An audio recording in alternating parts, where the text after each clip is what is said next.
everyone, it's Lainey here from My First Horse. We are going to be keeping it real over a coffee today.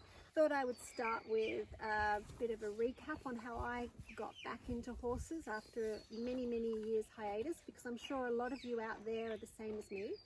So I will give you all of the great stuff, and I'll also let you know about what really does happen as well, because wow, with all of that comes the most incredible experiences. I've now got such a wonderful group of friends whom you'll meet over the next series of videos. They're just so fabulous, and I have the best time, and everyone's so supportive, and I just love my horse life. I come here to the paddock and it's just like I'm in a different world, and I'm so peaceful and happy. So I hope you're all experiencing that too. So rewind 6-7 years ago, I moved to Byron Bay and I had a property, and that's where I was introduced back into horses. During that time, I just thought I would recap a few things that have happened. So I've had 4 horses die. That's pretty intense. One of them broke its neck down a hill. The other one tried to get to it, and then it got strangled through the fencing. So that was pretty horrific. I've had to put down an old horse that was a rescue. That was very sad. Obviously there have been horses on the run and escaped multiple times.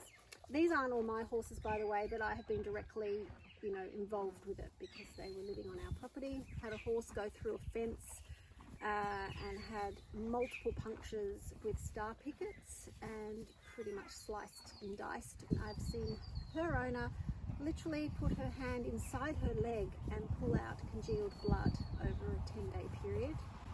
That was not pleasant. What else have I had? Oh, I've been thrown a couple of times on a green horse, went down the asphalt, that hurt. I have been witness to, actually one I think I do remember is when I was nearly crushed to death by a car with a float on the back of it against a gate post.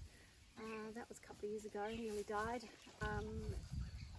I've helped hand serve mares with a stallion. So hand serving is when you bring the stallion into the enclosed area and they serve or mount the mares.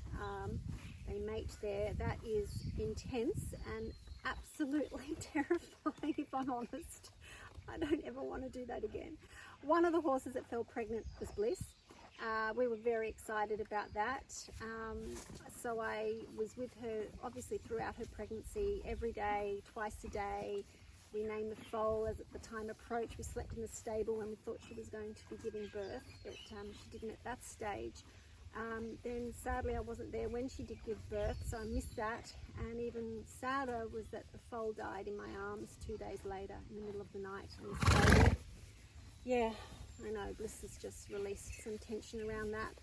That was probably the worst thing I've ever gone through in my whole life, and the grief and trauma that Bliss and I carry and have gone through, losing Charm, her little foal. Whew, intense. Oh, fires. Yes, I've evacuated 16 horses off my property when there were fires coming through.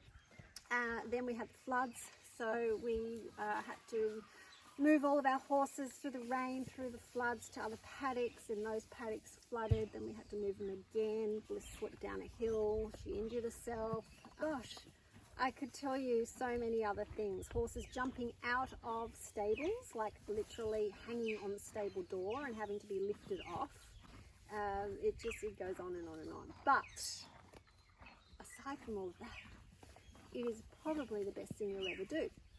I'm going to just teach you here on this channel the very basic stuff about, like worming, shoeing, how to tie knots, safety issues, things in paddocks that could hurt your horse. It's just crazy the things that happen, and you need to be prepared.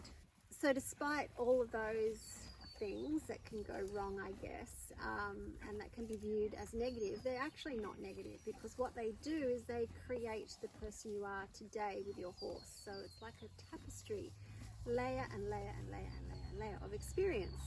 I loved her. I'm what's called a bush basher, so I'm not really like high level anything. I just get on my horse, and my mantra is get on and stay on. I've had the experience of Bliss, who is just the most beautiful girl, and had animal communication with her. We've had long chats and we're really connected now. oh gosh, it goes on and on and on. It's so much fun, and yeah, I know that you're going to have the best time ever with your horse. In addition to all of that, I've been able to also retrain, and I have a new profession. I'm an equine assisted learning coach. So through horses, I really found that they eased my anxiety and depression and all sorts of things I had challenges with. They really, really, literally fixed me. So if ever I'm having a day where I'm just not feeling quite right, or my anxiety comes, and it does come in waves, it can be really hard for me some days. Where do I go? To the paddock. And guaranteed 100% I will feel so at peace, and I'll feel so happy here.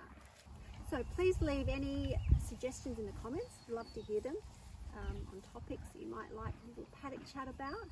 If I don't know the answer, I will definitely find it. I have an amazing group of support people. I've got the best mentor in the world whom you'll be introduced to in the coming weeks. And together I'm sure we can answer all of those horsey questions you have.